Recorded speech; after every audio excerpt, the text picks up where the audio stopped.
And for that reason alone, I think he can do that to Ulberg, right? I think he can make Ulberg fight a dogfight. Welcome to First Strike, only on VSiN, the sports betting network. Here's your hosts, Dave Ross and Rob Moreno. First Strike continues, and if you've been watching this show, following the show through the years, we don't play favorites with our guests, but one of them is back with us today, the one and only Dan Vreeland. We call him Gumby Vreeland, and I call you, Dan, the hardest working man in MMA. You got Cage Side Press, you've got Top Turtle MMA, Sports Gambling Podcast Network, of course, and Gambling Podcast. Have I missed any of the places that people can access your great content? Sometimes you see the written stuff. Oh, you might have said Cage Side Press. The laundry list was too long. I might have missed some in there, but follow me at Gumby Vreeland on X, and you'll find it all. Dan, it's great to have you back on. Obviously, I'm going to ask you about the main event, but why I really love our conversations is you go deep into cards a lot of times and really try to find the value on certain fights that maybe are off the beaten path here. So let's do this on this fight card here. Is there anything that's really jumped out to you on the prelim card that you think you still find pretty good value as we talk here on a Thursday? Yeah, there's two prelims in particular where I really love the underdog side. The first one is being Jonathan McAuliffe. Jonathan McAuliffe, he's going to be fighting Oban Elliott. Obviously Oban Elliott came in with a bunch of hype, but really when you look back at the record that he posted to go 3-0 and sort of garner a lot of that hype, not really much exciting after the dust settles, right? Like, it's a lot of guys he definitely should have beat, and then you watch him go out in that last fight against Cohen, you can see that there is sort of a wrestling, disparity there, that maybe people thought he was like this excellent wrestler, and I think sort of we're slowly figuring out that he wasn't so much so. And really, if you go back to the Val Woodburn fight, you see some of the ideas that there might be a chink in the armor there already. And now we're getting Jonathan McAuliffe, a guy who, first of all, it comes from a grappling background. He's particularly good on the mat. And then he just went out in his UFC debut, fought Kevin Jussier, who is a damn good striker, and took it to him on the feet. So now we know this guy's got pace. He's got presence. He's got the ability to move forward, good hands, and now also probably could fall back on what he's best at, which is wrestling. I think all of that plays so well against Oban Elliott. So that's one of the ones I love the value on. The other one I love the value on is I like Elijah Ellison. You guys might get to know him this weekend. He's nicknamed, first of all, one of the best nicknames in sports. The Snack Panther is the best nickname for a heavyweight going. So, I interviewed this guy who was supposed to be on Contender Series, and he's getting a debut against a city kickboxing guy. And automatically, you're going to be an underdog fighting a city kickboxing guy in Perth. So, I think that's part of the reason why he's there. But if you look, he's like a 230-pound heavyweight, super fast, really good grappling skills, works with Chase Hooper. Him and Chase Hooper are good friends. He's been in Chase Hooper's corner a couple of times. So he's got good ground game. He's really devastating in terms of the power he can generate from his hands. And he's fighting a city kickboxing guy who, kind of leans on his wrestling too much, and I don't really love his gas tank in Brando Perisic. So, Ellison is a guy who I think is really going to expose that gas tank for maybe not being as good as it could. So a plus $1.70 is what I'm seeing here on Ellison here on this Thursday before Dan's going to move the number by giving out that play. That's for sure. So love those. By the way, you mentioned this fight card obviously being down in Perth. Do you handicap it differently? I know you and I have talked about this through the years. When you get, certainly from this part of the world, a lot of fighters on the card. We see this in Brazil, obviously the O2 when you fight over in England. Does that factor in at all for fights that you think might hit the cards if you want to go with the local flavor, if you will? So, I factor them all differently. I think we talked about this on a Canadian card before. Do you favor the Canadians? And I'm like, no, because we're same time zone. Is it a little bit of a travel? Heck, Ayman Zahabi's going to be fighting in Vancouver, and that's like a 10-hour drive for him. So, that's a home fight as much as it is. I think it's a little bit different with Australia. I think you do have to weigh it a little bit more, and I think the big reason is the massive flights, right? If you're in the middle of cutting weight, you don't get out there, especially for some of these prelim guys who don't have the luxury of getting out there 2-3 weeks ahead of time or whatever it is. The main event guys, they're getting out there early enough to make sure they acclimate to the time zones and whatnot. But those other guys, they're needing to change massive amounts of time, cut weight in the process and all things like that. I think you got to at least weigh it in a little bit. If this were a close fight, that definitely could swing it the other way. So let me ask you about one of those fighters that might have to deal with that, and it's a guy who's dealt with this before, Neil Magny, right? Going across the big pond. Okay, Dana, you want me to go fight there in Perth against Jake Matthews? I'll go do that. This number, Dan, has been dramatically Right? This number is crazy. It was a $6 betting favorite for Jake Matthews. When Rob and I were talking about this fight last week, he's down now to 380. So this fight, it's almost been cut in half. Is Neil, I mean, it's crazy to say, is Neil Magny live? He's always live. It feels like, right? No shot? No, I think he's live. I said he's always live. And that's the thing about Neil Magny, too, right? Like, this dude is such a tough out, and he's live all the time. I don't think we could ever count him out. And you see him posted at 380, and like you said, it was higher earlier in the week. Wow. I don't think you can get around to a money line play on Jake Matthews. Now, gun to my head, you tell me I got to pick a winner in this fight. I probably say Jake Matthews. Like, I think he's the better fighter in this. I think he's the rightful favorite. Do I think he's a favorite at that price? Heck no. I think the big reason why I still favor Jake Matthews in this fight is that his boxing has really come along in his last couple of fights, right? Like, as he was a prospect coming up, and we saw him from the very early days of his career, he was a guy who, look, he was incredible grappling and just sort of hadn't figured out the stand-up game yet. Now we're seeing a lot more leg kicks out of him. We're seeing him live behind his jab. We're seeing basically the boxing develop. And, he's only 31 years old. It's not like we're talking about, like, a guy who's way past his prime or anything. He might just be coming into it. So for those reasons, I think he beats Neil Magny. But at no point in time am I anywhere interested in laying that kind of chalk on him. I think if you are on the Jake Matthews side and you feel like you got to get some skin in the game on this fight, I think pretty much the only way I feel comfortable doing it is I think you play the overs. Neil Magny's never been much of a finisher, so if he does pull this one off, I think you can kind of live with the fact that this is going to hit the over. Jake Matthews has finished some guys, and, obviously, Neil Magny's had a little bit more durability issues later in his career, but I don't think he's going to, especially if he's, like, controlling the fight on the ground, I don't think he's necessarily going to push for that finish. So I think the over 2.5 makes a lot of sense here. I know it's the favorite side still, but it's definitely way less juice than Matthews. Yeah, only $1.45 to the over 2.5 here. Instead of, if you think Matthews is the play, then maybe you could look to Matthews and by decision against a real tough guy, Neil Magny, to get out of there and get that closer, that number way down. But again, that over, if you just want to play that alone, I'd rather lay the $1.45 here on the Matthews side. And again, tip the cap if Neil Magny is able to get him out of there inside of 2.5 rounds. I got to ask you about the main event, my friend. It's, pretty big, sizable favorite here for Carlos Ulberg for a home match for him against Dominick Reyes, the Dominator right now, about plus 205. He's looked better. Reyes' career, like, this guy is definitely going to be a champion. And then he's absolutely finished. And now he's back. So which version of the Dominator are we going to get against the younger fighter here in Carlos Ulberg? Man, I don't know. Like, this guy's nuts. I was the first person to say after that John Jones fight that I thought there was a good chance he won that fight. I thought he was going to get his hand raised because who wouldn't have loved that narration? And then, like, afterwards, it was like he was in complete despair. He was not even, it was like he wasn't even a top 15 fighter anymore. He went from being possibly the champ to a not top 15 fighter. It was a really bad run from him.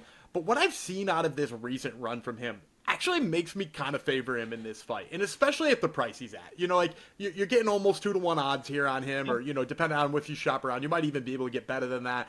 But like the fact of the matter is that, like, Ulberg is not a guy who pushes for a finish, right? He is a guy who has sort of sat back and been like, I'm just going to pick you apart and I'm going to win. Now, that hasn't happened a lot in 25-minute fights. And if you actually want to go back to some of his earlier fights where he got dragged into deep waters, forced to fight like a gritty fight, he kind of fell apart. If you want to take his only loss, which granted is a long time ago to Kennedy and Nzechukwu, he pushed for a finish. He had no gas. Kennedy wound up with the finish in that fight, which is, a wild sentence to say in 2025, thinking about how that fight went down.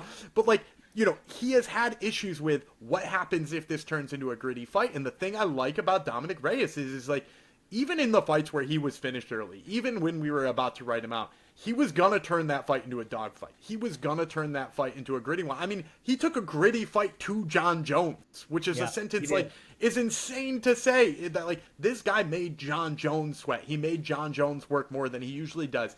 And for that reason alone, I think he can do that to Ulberg, right? I think he can make Ulberg fight a dogfight. And what version of Carlos Ulberg shows up in the 4th round after fighting a dogfight for 15 minutes? I don't know the answer. And at 2-to-1, I think it's almost worth finding out. I have to end the conversation by asking you very quickly, the fight that you can't wait to bet and the fight that you can't wait to watch. And they could be one and the same here, but Dan, are there two differences that maybe you sit back and just enjoy as a fan, And another one, obviously, you've got some dogs already in play that you like in this card. Yeah, so the one that I just absolutely positively can't wait to watch is the Jack Jenkins versus Ramon Tavares fight. Jack Jenkins, despite the fact that he's fallen out a little bit of hard times, is an absolutely exciting fighter to watch. The way he throws hands, the way he mixes in his wrestling. Obviously, he's had a little bit of bad luck, the shoulder dislocation against Chepe, and the unlucky bit of all of that fight with Gabriel Santos. But he is so fun to watch strike, and Ramon Tavares might not be like the most complete fighter yet, but man, is his boxing fun to watch. And I think as long as this stays on the feet, we are going to see absolute fireworks in this fight. With that being said, I can't get around it. The Jack Jenkins line is just going to keep jumping. I think he's probably going to be a 3-1 favorite by fight time. Yep. Maybe I don't want him at 3-1, especially with the bad luck and recent run he's had. So, I'm going to sit back and I'm going to enjoy that one. In terms of the one I can't wait to bet, I'm really interested in the way this Colby Thickness fight versus Josias Musasa fight goes down. I'm personally a big fan of Colby Thickness, and I know that people just saw his debut and he took it on 4 days' notice and he fought Topuria's little brother, and I don't know, he's been gone for 9 months since then. But the dude is a very exciting grappler. He's very good on the mat, and he just kind of didn't get a chance to show it against Topuria. But the bottom line is now he's fighting Josias Musasa, who showed us he has almost no semblance of a ground game whatsoever in his last fight. He was on the ground with Carlos Vera for all of 4 seconds before he was submitted. So for me, I see the dog money on Thickness, and I'm like, heck yeah, I want the grappler. And then I looked at what the props were for him to get a submission finish, and that number even goes further through the roof. So for me, the one that I can't wait to play is I'm going to take a little money line on Thickness, but I'm also going to take the submission line on him.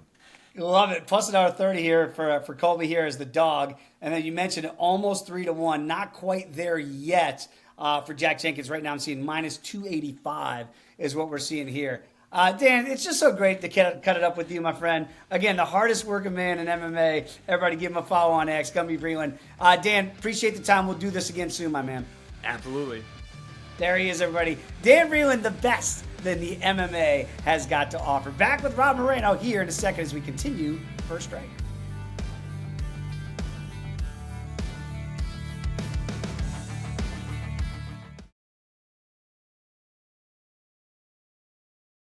You're tuned in to First Strike, right here on VSiN, the Sports Betting Network.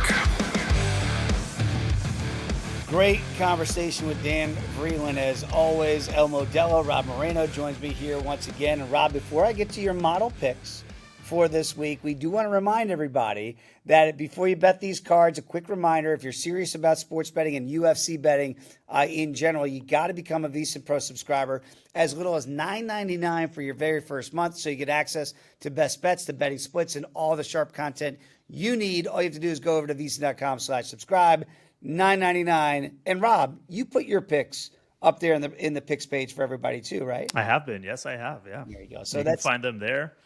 And man, I think the best thing is that you get to become a subscriber, watch VSiN by the books, and hear you and Jensen talk about Ryder Cup every morning. That's why you see me rocking the Ryder Cup here on a Friday. So maybe we'll get a comeback for good old US of A. Not a great start, as we know. But Rob, I did want to get to some of your model plays. And we talked about this. We don't force feed this. If the model does not have X number of plays, it could be a smaller card, and I think that's what you have this week. Correct. It was a very light card. It's a lot of regional fighters, and it's usually the case for these, international cards. This one's extra light because every single fight has someone from Australia, New Zealand. Yep. And it's a lot of regional guys, a lot of guys either making UFC debuts or they only have 1 or 2 fights. And as I've mentioned, I need 3 fights of data in order to actually run these guys.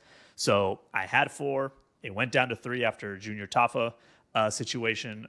And even those 3 aren't full plays. So it's a Modelo light this week. All right, let's get to some of those. And I do want to start here with the fight that I know Dan Vreeland aligns with you on too. And I'll be getting to the window on Colby Thickness as well. What was it there? Was it the price point that sold you on it finally? It honestly was, and it was listening to Dan. Yeah. Dan's someone I respect him a bunch, and I love his insight on these type of fighters, on the fighters that we as UFC viewers don't know fully yet. Mm-hmm. And because man, he's watching tape. He's watching guys that I don't even know where he finds these fights. YouTube most likely, but yeah, I loved his. We mentioned it on Monday. Colby Thickness. I just liked the price point. I loved his name. His nickname Slickness. So it's Slickness Thickness. And yeah, I just loved everything Dan said about it. And the price point plus 130 right now. I was all over it for that. Yeah. So I'll be adding it thanks to Dan. Yeah, I'm with you on that. Well, that'll be a show karma play, if you will, here for First Strike this week. I'll be on Colby Thickness as well. You did get home on Neil Magny, and again, we know that price point has come down, but still, when you're getting a fighter like Neil, and Dan alluded to it as well, like he's just always live, Rob, and I really am surprised that you can still get him at plus 350. Yeah, so most places he's come down. I grabbed him at 350. That's kind of what I put here in our sheet. I believe he's now 3-1, so it has jumped back down. But it was at 350 point. Looking through my model, this was a fight I ran through the model, and we got Matthews on a 3-fight winning streak. Magny coming off a win, but he was on a 2-fight knockout streak prior to that. Right. He's obviously the veteran here. He's pushing 38 years old. Unfortunately, that latter part of a UFC career, he's taken some damage. His durability is definitely something that is a concern for me. But the stats just they make it look like a much closer fight than these odds, especially going last week when it was a minus 600 favorite going against Neil Magny. But I mean, Magny's got a 7-inch reach advantage. He's got an 80-inch reach. Their XR percentage, which I talk about, expected rounds, is actually very close. Matthews is at 62%. Magny is 58%. So neither guy's stellar, but it's close, and that's what I need. Matthews is landing 3.44 significant strikes per minute with Magny 3.45. Like, they are identical striking numbers near. The one that is obviously a concern is, as I mentioned, the durability. Neil Magny has been dropped 11 times in the UFC, and that's always a concern. How does that build up? How does that just pile on, and how is that chin even walking into the octagon this Saturday? And the grappling, also pretty even. Matthews has 25 takedowns. He has a 42% accuracy. He does have 61% control. Magny, surprisingly, 61 takedowns in his UFC career. Wow. But it is lower, 39%, which still close to that 42% accuracy. So neither guy's highly accurate in their takedowns, but Magny just has that volume. And he has a lower control rate around the cage, but it's just that youth versus the vet. Maybe Matthews is starting to come into that skill set, and maybe this is maybe he was priced properly at minus 600, and he impresses us all. But the model leans so small towards Matthews, and I see the statistics so closely knit together that at plus 350, I just had to grab a piece of that. And like I said, it's a smaller card, so why not root for an underdog here? And I loved the way Dan played it too, playing the over, assuming that you get there and these guys just battle it out, and then you don't care who goes. It's pretty durable. We know that about Neil Magny. So he's been in there with no disrespect, but much better competition through the years too. So right. I think that durability certainly weighs into it. Jamie Malarkey, you got a better number now because Malarkey's starting to balloon a little bit in the marketplace here. You locked him in at what, about $1.08? Yes, about $1.08. I believe he's like $1.15 now. And yeah, this was mainly just stats versus stats. It's actually not the prettiest of fights on my model. Malarkey's on a 2-fight skid. Bedoya's on a 3-fight skid. Bedoya's actually never won a fight in the UFC yet. They're both coming off a year-plus layoffs. So we'll see who's ready to actually get back in here. And Bedoya also has kind of a pre-UFC weaker competition kind of record where there's a couple questionable guys he's fought before arriving to the UFC. Maybe that's what kind of produced that 0-3 UFC record. But both guys, really bad XR percentages, 50% for Malarkey, 47% for Bedoya. So they're both red flags in my model. And sometimes that's not going to produce a great fight, but we'll see what we get. Malarkey's landing 4.39 significant strikes per minute with a negative 0.13 differential. Bedoya lands 7.29 significant strikes per minute. Oh, boy. That is a high rate. The issue is that his differential is also very close. It's 0.91, which means he's absorbing 6.38 significant strikes per minute. So he's just out there swinging and eating shots. He's landing some, but he's eating a lot of them on the way. And the grappling is where things kind of have a small little tick for Malarkey. He's got an 80% control rate. It's a very low takedown accuracy, but he has that control rate in the clinch and the ground. And Bedoya, he's only been taken down twice, but that's out of 3 attempts against him. So it's a 33% defense. So there's potential there for Malarkey to control some cage time, get and score some points, right, against a fighter. So, yeah, it's 2 struggling fighters. They're both hittable, though. And I think it's just, like I said, a low-volume betting card. It's a fair price because they're priced pretty evenly as well. I see them pretty evenly, so I'm going to go with the guy that just has the tiny ticks in his favor in my model, and that's Jamie Malarkey. Rob, we always said, and I know that you apologized on Monday's show for it, but you are going to be fading the remaining Tafa that is on the card, correct? Yes, I don't know if it was like a backhanded apology, because then I also backed it up by saying I'm not betting his brother. Now this one does not run through the model, but so I don't know if I've ever mentioned it, but I'm actually involved in a year-long UFC pick'em contest. Oh no, it's a grind because it's the whole year. Yeah, you think NFL? Don't get me wrong, NFL pick'ems are intense too. But I think the biggest mistake you can make in a UFC pick'em is just forgetting a week, because it can happen, and it's every fight. So, and that's when I rely on guys like Dan Vreeland, Jordan Sherwood, and their analysis, because I just can't. First of all, I can't model every fight, so I use my model for most of the fights. But I can't model every fight, and I can't study every fight. So sometimes I do lean on guys like Dan and Jordan, Lou, and their analysis on these guys. But this was one I decided to peek into and do my own analysis on and just see what I could find. Louis Sutherland versus Justin Tafa. Sutherland's coming in. He's brand new to the UFC. He's 10-3, nicknamed Vanilla Gorilla. And if you've seen him, that's a fair nickname. Yeah. Justin Tafa, his record is just nothing impressive. He's 7-5 with 1 no contest. Like, it's not, that doesn't jump off the page. And I will give Tafa the UFC experience, right? He has been in the UFC for a couple years, and that's always just, there's levels to this, right? Mm-hmm. And that's the big question mark with Sutherland is this the right level for him? Sutherland, look, this is not going to be a fight you need to sit down and schedule your watch around. You can skip it. But Sutherland's got the size, right? He's 6'3" compared to Tafa's 6. 76-inch reach versus Tafa's 74. Another huge difference too is Sutherland isn't going to push the scales on the heavyweight, even though looks like a huge man. Right. He actually at least his last fight, he weighed in around 243, which, as we know, the heavyweight limit is 266. Mm-hmm. Fun fact, if you remember, Justin Tafa once missed weight at heavyweight. Oh yeah. So nice record for Justin Tafa there. But we're talking about what sounds like a very athletic heavyweight in Louis Sutherland. So they're both knockout guys, right? Mm-hmm. Sutherland, 8 of his 10 victories are by knockout. Tafa's 7 knockouts in the UFC. I'm not worried about grappling. Although if you watch some of Sutherland's fights, he does at least try to get some grappling in there. It's not the prettiest, as I mentioned. He's a very just square guy. It's like all neck and trap. But I think he can